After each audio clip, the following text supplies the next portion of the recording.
Bom dia! Bom dia, bom dia, bom dia, mamães! 2021 na área, janeiro, estamos de volta com as nossas conexões da manhã. Aqui, ó, não é sobre perfeição, é sobre evolução. A câmera tá invertida, então eu vou ler para vocês. Bom dia, gente! Bom dia! Tava lendo a Bíblia e perdi a hora. Tava lá tão concentrada, tava tão gostosa a leitura de Mateus, que quando eu olhei, falei, meu Deus, já tô atrasada pra live. Mas tô aqui, firme e forte. Sejam bem-vindos e sejam bem-vindas, mamães, papais, professores, tios, tias, avós, todos vocês aí que estão interessados numa educação consciente, uma parentalidade consciente. Sejam muito bem-vindos e muito bem-vindas. Tava com saudade de vocês, gente. Confesso que foi um tempo de descanso que eu tava precisando com as crianças, né, de dedicar minhas manhãs para mim mesma, para minha família, mas também estava com saudade de vocês, saudade de estar aqui, saudade de conversar, saudade de ensinar e aprender, porque as conexões da manhã me ensinam muito, vocês não têm noção, né? Quando eu faço, eu sei que muitas pessoas são abençoadas com o que a gente fala aqui, mas eu quero que vocês saibam que eu, principalmente, quando eu falo, eu aprendo mais, eu aprendo de novo, eu aprendo algo que eu não sei. Porque muita gente me pergunta se isso é real, e é real, gente. Isso é real, gente. Tem vezes que eu faço lives que eu falo coisas que nem eu sabia que eu sabia. Então, assim, ativa coisas na minha mente que estava guardada. Eu acredito também que o Espírito Santo fala através de mim, me ensina também. Então, é muito bom estar aqui com vocês, tá bom? Esse ano acho que teremos mudança nas lives, talvez não mais de segunda a quinta, ainda estou estruturando aí com a equipe, talvez a gente diminua um pouquinho essas lives, né, o número de dias, talvez elas não fiquem mais salvas no YouTube, então se você tá aqui, se programa para assistir as lives todos os dias de manhã, porque estamos estruturando isso também, mas talvez as lives não serão mais salvas no YouTube. Mas eu vou avisar vocês tudo certinho por story, tá? Mas já tô avisando por aqui, pra quem está online aqui, já se programar. Se quiser aprender, se quiser evoluir, a gente vai ter que se esforçar um pouquinho mais esse ano. Isso é bom. Tem gente que fala assim, mas não é justo, porque eu não vou estar aqui, eu não consigo assistir, eu assisto só mais tarde. Mas isso é bom, quando a gente se esforça pra fazer alguma coisa que aparentemente a gente não vai conseguir, as coisas ficam melhores, né? Porque a gente se sente merecedor daquilo. Então, trabalha também conexões importantes na mente. Certo, pessoal? E nosso cafezinho de todos os dias está aqui. Já tomei o meu, espero que vocês estejam com o de vocês. E vamos falar hoje sobre o quê? Vamos falar hoje sobre obediência cega versus obediência consciente. Gente, seguinte, eu fico muito indignada, né? Às vezes eu fico bem brava também quando eu escuto pessoas dizerem que a disciplina positiva ela não é de Deus. E tem pessoas dizendo, principalmente líderes religiosos, dizendo que a disciplina positiva ela vem do inferno. Olha, gente, que absurdo isso. Olha que absurdo que a gente precisa escutar. Mas a gente precisa dar glória a Deus de escutar certas coisas, porque é sinal que a gente tem ouvidos, né? Não tem aquele ditado? É melhor ouvir certas coisas do que ser surdo? Então obrigada, Senhor, que eu escuto. Obrigada, Senhor, que eu leio. Pelo menos eu tenho olhos, tenho ouvidos. Então temos que dar graças a essas coisas, né? Mas é um absurdo isso, tá? Dizer que a disciplina positiva ela vem do inferno, dizer que a disciplina positiva ela ensina as crianças a serem do jeito que são hoje, rebeldes, violentas, agressivas, desrespeitosas, desobedientes. Então vamos lá. Primeiro, se você quer criticar alguma coisa, disciplina positiva, a Bíblia, qualquer coisa, primeiro estude isso, certo? Estude aquilo que você vai criticar, para que você saiba o que dizer com categoria, né? Para que você saiba o que dizer com responsabilidade. A gente precisa entender aquilo que a gente não gosta. Não dá só para dizer eu não gosto, eu não concordo, sem ter conhecimento daquilo profundamente, né? É que nem quando as pessoas perguntam para mim, Gabi, o que você pensa sobre a constelação? Eu não penso nada, porque eu não estudei sobre constelação. Eu não sei opinar, eu não posso dizer. Algumas coisas que eu recebi, que eu vejo, que me comentam, que às vezes me marcam, não casa muito comigo, não é aquela linha de pensamento que eu sou adepta, mas eu não posso dizer não gosto, é horrível, não dá certo, ou é maravilhoso, vai fundo, porque não é algo que eu estudo, não é algo que eu me especializo, não é algo que eu conheça. Então, primeiro a gente tem que entender isso, para depois a gente comparar aquilo que agrada, aquilo que é coerente com o que eu acredito e aquilo que não, certo? Então vamos lá. Quando a gente fala isso, a gente precisa entender alguns pontos. Por que a igreja e algumas pessoas não religiosas, mas que não conhecem a fundo a disciplina positiva, diz que a disciplina positiva ela estraga a criança ao invés de educar a criança, tá? Primeiro, porque associa permissividade com parentalidade consciente. E dentro da DP, vocês que me seguem aqui há algum tempo sabem que nós não acreditamos nem no autoritarismo e nem na permissividade, certo? Nós acreditamos num caminho do meio. Então, existe um caminho de equilíbrio, né? Onde nós conseguimos educar os nossos filhos sendo gentil e firme ao mesmo tempo. Pais não conhecem isso, pastores não conhecem isso, líderes religiosos não conhecem isso. Então, eles acreditam que a DP, por ouvir os filhos, por entender os filhos, por dar voz aos filhos, é uma educação pautada na permissividade, mas não é, certo? Esse é o primeiro ponto. Quem fez os cursos comigo já, quem já fez atendimento individual, sabe muito bem a diferença, né, entre o autoritarismo e entre a permissividade, conhece as ferramentas da DP, onde a gente ensina um caminho do meio, ser gentil e firme ao mesmo tempo. Como isso? Claro, precisa estudar para saber o que é isso, para saber como agir, trocar as palavras, mudar a forma de se comunicar com a criança, entendendo a perspectiva sobre o olhar da criança, né? Tudo isso eu preciso estudar, eu preciso me dedicar, eu preciso me especializar para conseguir opinar alguma coisa, certo? Esse é o primeiro ponto. Outro ponto importante que a gente tem que entender, que quando as pessoas falam sobre obediência cega e obediência consciente, o que a gente está querendo dizer? A obediência cega, ela tem a ver com aquela que a criança ela tem que obedecer e ponto. Ela não precisa entender e ela não tem que entender. Ela não tem que questionar, ela não tem que argumentar, ela não tem voz, tá? Ela só precisa ser aquilo que os pais querem que ela seja. Ela precisa fazer aquilo que os pais querem que ela faça.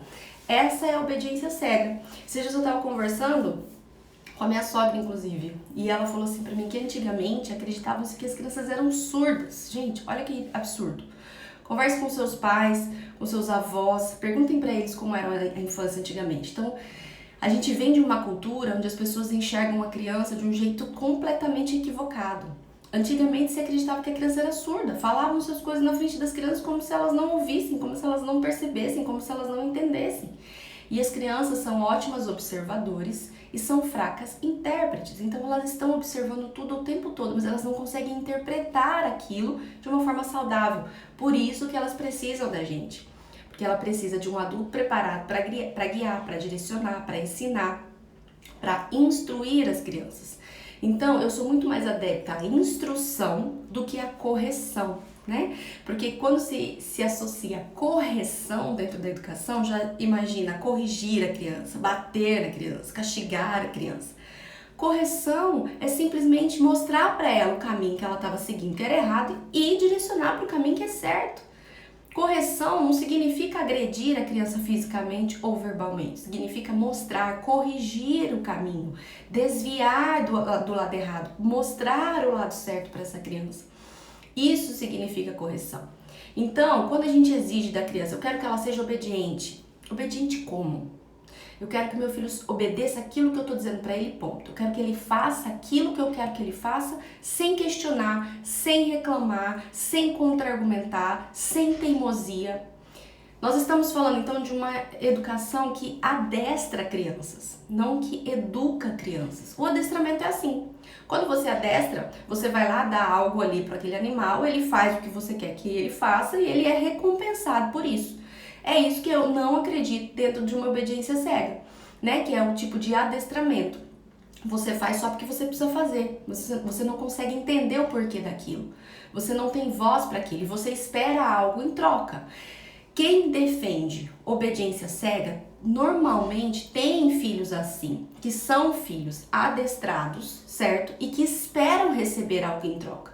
Então, dentro de uma obediência cega, eu não ensino a criança a refletir, eu não ensino a criança a contra-argumentar, eu não ensino a criança a pensar no que está acontecendo. Ela vai no piloto automático daquilo que ela está acostumada a ouvir. São crianças que, quando se tornam adultos, caem facilmente na opinião do outro e não sabem muitas vezes tomar decisões, porque elas esperam sempre que alguém direcione o comportamento dela. São adolescentes que muitas vezes não têm iniciativa, nem sonhos têm. Às vezes você pergunta para esse adolescente o que ele quer ser, ele nem acredita que ele pode ser alguma coisa na vida. Ele nem acredita que ele pode conquistar coisas na vida. Ele só vive, ele só sobrevive. Por quê? Porque eu sou direcionado o tempo todo. É como uma marionete na mão dos seus pais. Os pais não querem que sejam marionetes, certo? Não é isso a intenção deles. Eles não querem adestrar os filhos, eles acreditam que estejam educando os filhos. Mas a gente está falando de cérebro. Toda vez que a gente faz alguma coisa para as crianças, ela está gerando um aprendizado na cabecinha delas. E qual é o aprendizado? Qual é a intenção daquilo que a gente está fazendo? Qual é a sinapse que a gente está formando naquele cérebro? Se eu acredito numa obediência onde está escrito na Bíblia, você precisa me obedecer e ponto. Você tem que respeitar o seu pai, você tem que honrar sua mãe. É desse jeito e ponto. Se eu acredito nessa educação, a minha criança ela não pode dizer, mas calma aí, e o meu direito? Mas calma aí, eu tô sendo violada aqui também. Mas calma aí, e o desrespeito pra cima de mim, eu tenho que suportar. Eu tenho que aguentar isso. Quantas vezes, gente, nós somos desrespeitosos com os nossos filhos? A gente vai lá, desliga a televisão quando eles estão assistindo, a gente fala, epa, acabou, não tem mais, agora é hora de dormir, agora é hora de tomar banho. E a gente não pergunta se tá na melhor parte do filme, do desenho. A gente não pergunta se ele tá terminando o jogo, a fase, ele tá quase no final, ele se empenhou tanto para aquilo. A gente simplesmente pega lá e desliga. Somos desrespeitosos com a criança, a gente desvalida o que é importante para ela. A gente trata como se ela não fosse nada, como se as coisas que ela gostasse não fossem importantes. E aí a criança se revolta e fica com raiva, e aí ela é desrespeitosa com a gente, e aí ela briga com a gente. E aí a gente pega e fala, opa, olha o jeito que você fala comigo, mocinho. E aí a gente acha que tem o direito de cobrar dela um respeito, sendo que antes eu não respeitei. Sendo que antes eu mostrei pra ela que eu devo fazer do jeito que eu quero, na hora que eu quero e como eu quero. Quantas vezes a nossa criança não escuta a gente vai lá, grita com a criança, aí ela devolve brigando, gritando, e você fala, e é o jeito que você fala comigo, mas eu como pai eu posso gritar. Eu posso gritar em cima de você, eu posso ofender você, eu posso humilhar você, eu posso desrespeitar você, mas você não pode fazer isso comigo. É isso que a gente ensina quando a gente acredita na obediência cega. E com base em quê?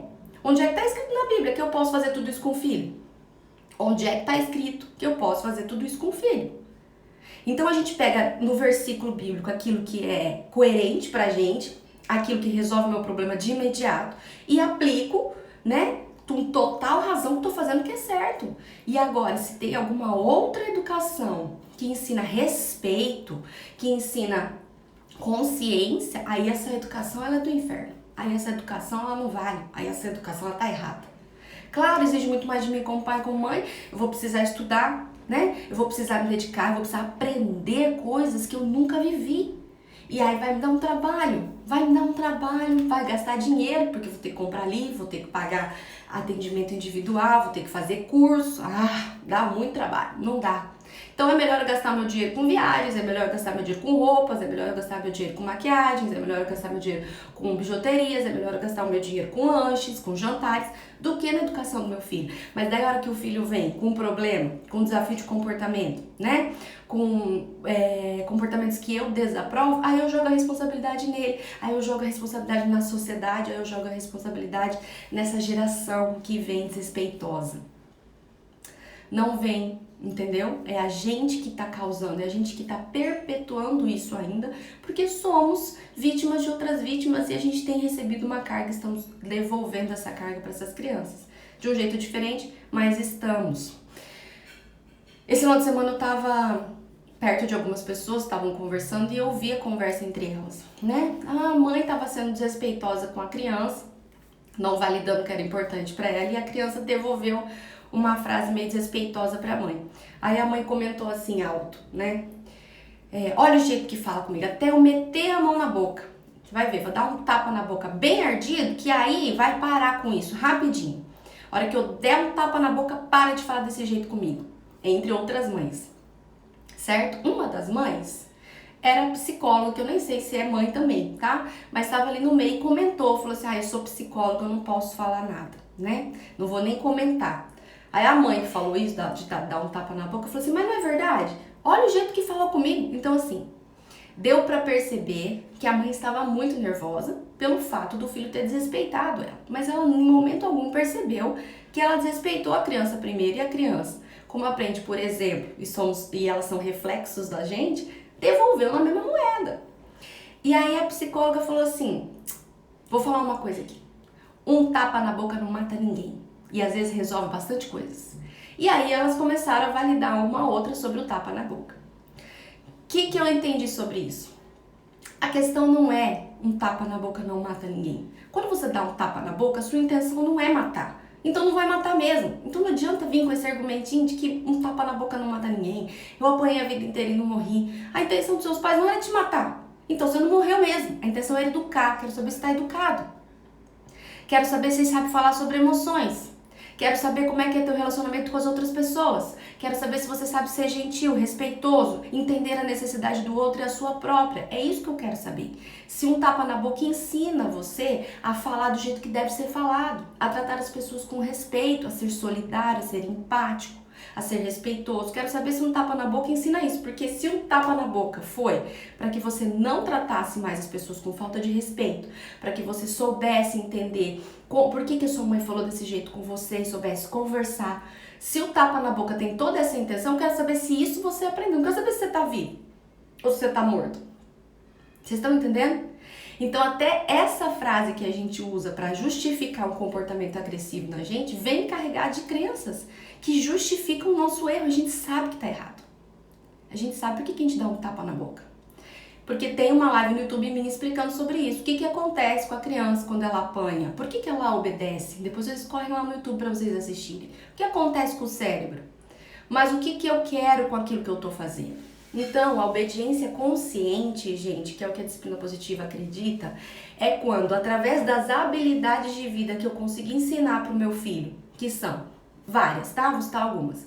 Respeito, empatia, cooperação, colaboração, amor, amizade, generosidade, entre tantas outras, autoconfiança, autonomia. Através dessas habilidades de vida que eu consigo ensinar para minha criança, através da forma como eu me comunico com ela, como eu trato ela, como eu me comporto com ela, através dessas habilidades, a consequência disso é uma obediência. Eu não estou defendendo que nós pais devemos ser e tratar os nossos filhos como se eles fossem como nós, né? Tem gente que defende assim, mas existe uma hierarquia. Como é que eu vou tratar o meu filho como se ele fosse igualzinho a mim, né? Primeiro que ele é, né? Nós somos ali para Deus iguais, né? A gente não faz distinção. Mas não é disso que eu tô falando.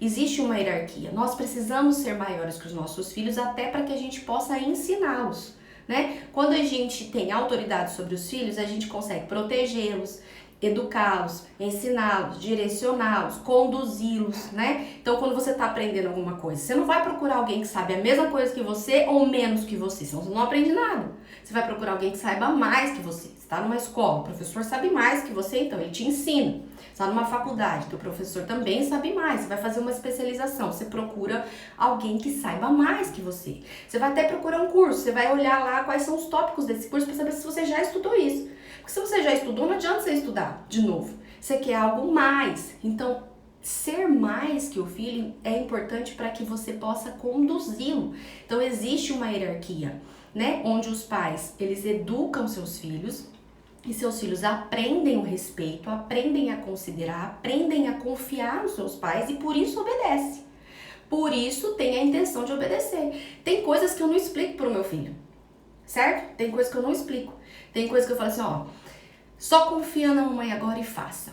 Depois a gente pode conversar sobre isso. Porque às vezes não dá tempo de conversar, às vezes não é hora pra conversar, às vezes não é o momento pra conversar, às vezes não é da idade dele a conversa. Só que como a relação é trabalhada, a confiança, o respeito, a validação, a consideração, ele decide me obedecer, porque tudo isso já foi trabalhado antes. Então eu confio na minha mãe. Então eu vou ouvir. É que nem você que admira muito uma pessoa, que gosta muito de uma pessoa, decidir fazer o que ela manda você fazer, ou o que ela pede pra você fazer, porque você confia nela, porque você respeita ela. Então você decide obedecer, você decide fazer aquilo que ela tá te passando.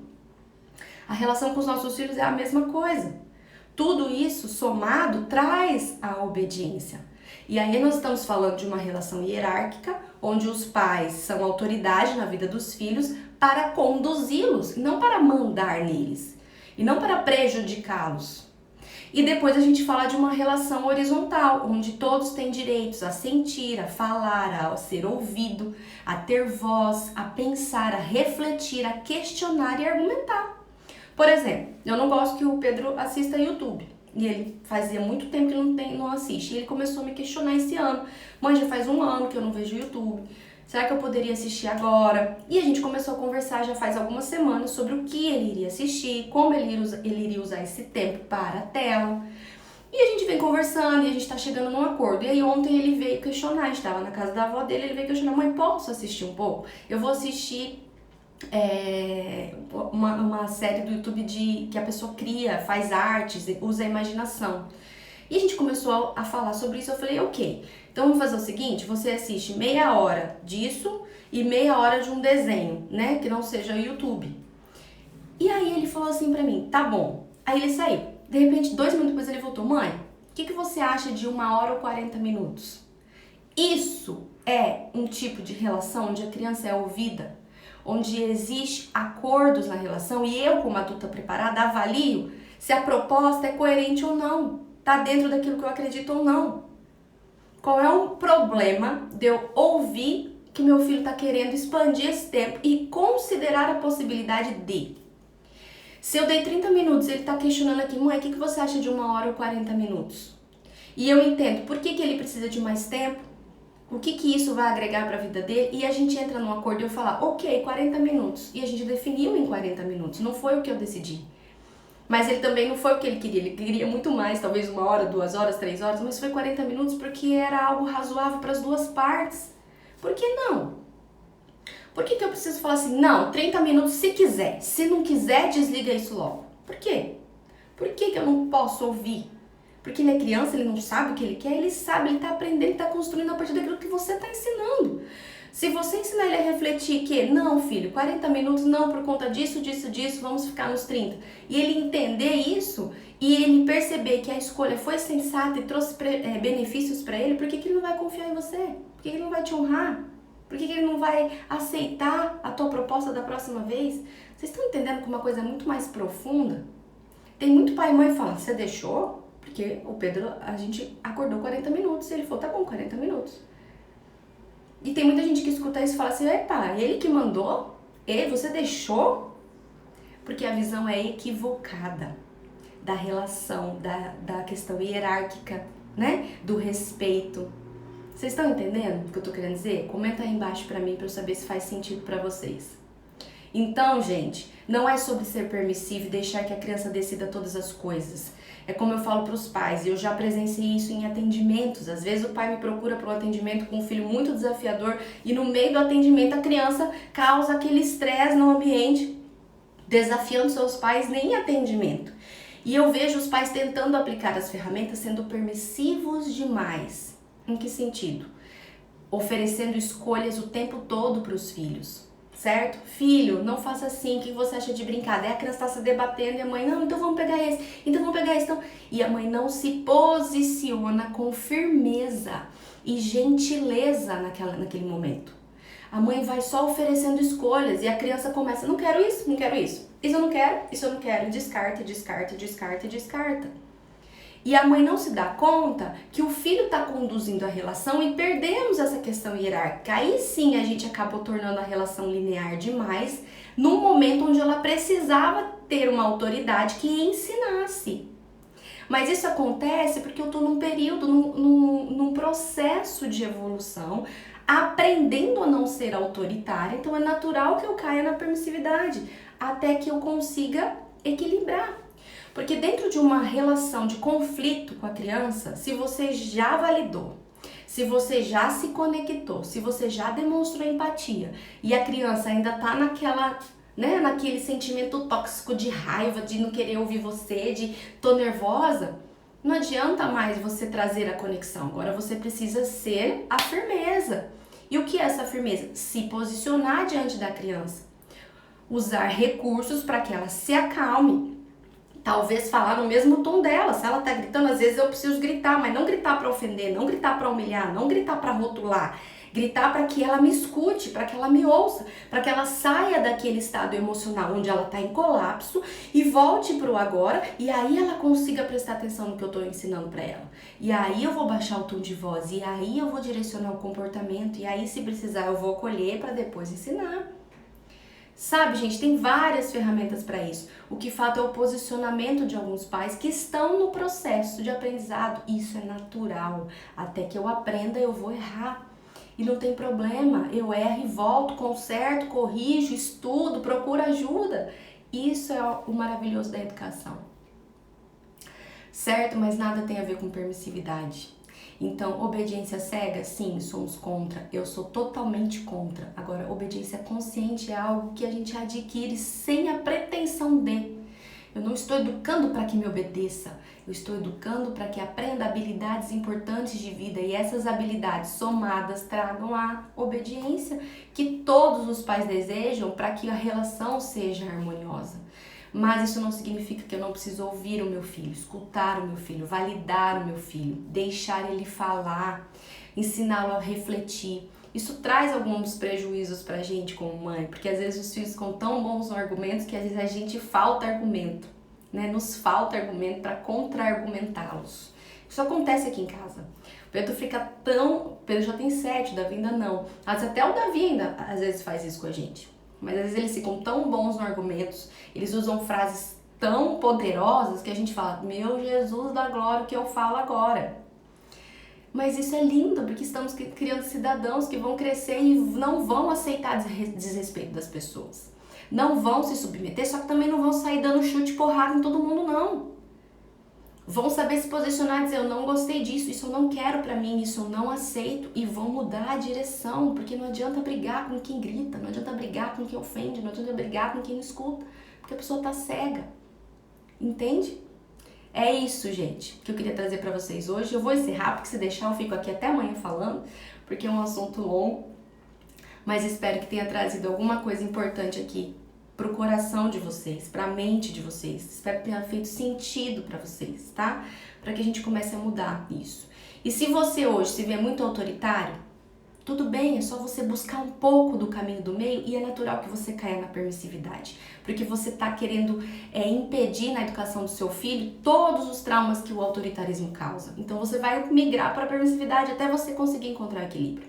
E se você hoje se vê muito permissivo, é natural que às vezes quando você vai conseguir estabelecer limites, você acabe no autoritarismo e seja muito duro com o seu filho, né? E não deixe mais ele ouvir, escutar, não escute mais, não deixe mais ele falar. É natural que isso aconteça, tá? Até você voltar um pouquinho mais pra cá e encontrar o equilíbrio também. Não se culpem, não se julguem, não se condenem, aprendam com isso, né? A questão do tom de voz com a criança é muito específico para cada família, porque existem perfis comportamentais diferentes. E aí a gente vai ajustando, não deu certo dessa vez, porque ele ficou mais rebelde quando eu falei nesse tom, então acho que eu preciso, né, vir mais pra cá. Ou acho que eu tô muito doce, ele tá querendo contra-argumentar demais em cima de mim, então acho que eu tô precisando me posicionar um pouco mais. A questão é, eu preciso refletir sobre o meu comportamento e o que isso tá gerando no comportamento da minha criança. Porque a criança é o reflexo do que você tá dando pra ela. Se tá certo ou se não tá certo. Se tá de mais ou se tá de menos. Tá certo, gente? Vou ler uma mensagem aqui, ó, a última que mandaram. Fui criada na obediência cega e aceitei abuso no relacionamento por muito tempo. Estudando para ser mãe, fui curando isso em mim. É muito natural. Quando a gente vem sobre uma obediência cega, onde eu preciso obedecer e eu acredito que o desrespeito é em nome do amor, eu acredito que a violência é em nome do amor, é muito natural. Quando eu cresço, eu acabo procurando relacionamentos abusivos, porque essa é a linguagem de amor para mim. Então, além dos danos né, para o nosso psicológico, além dos danos da nossa autoestima, existem os danos nos relacionamentos. Por isso que eu falei que a live ia ser extensa e daria para falar de muitas coisas. Certo, gente? É isso. Um beijo grande para vocês. Fiquem com Deus. Que tenham uma semana abençoada. E a gente se vê de novo essa semana amanhã, terça-feira, 7h45, para mais um assunto sobre parentalidade consciente.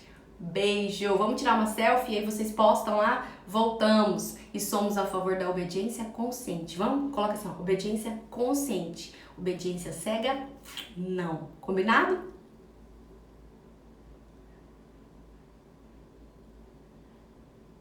Aí, tempinho pra selfie. Beijo! Fui!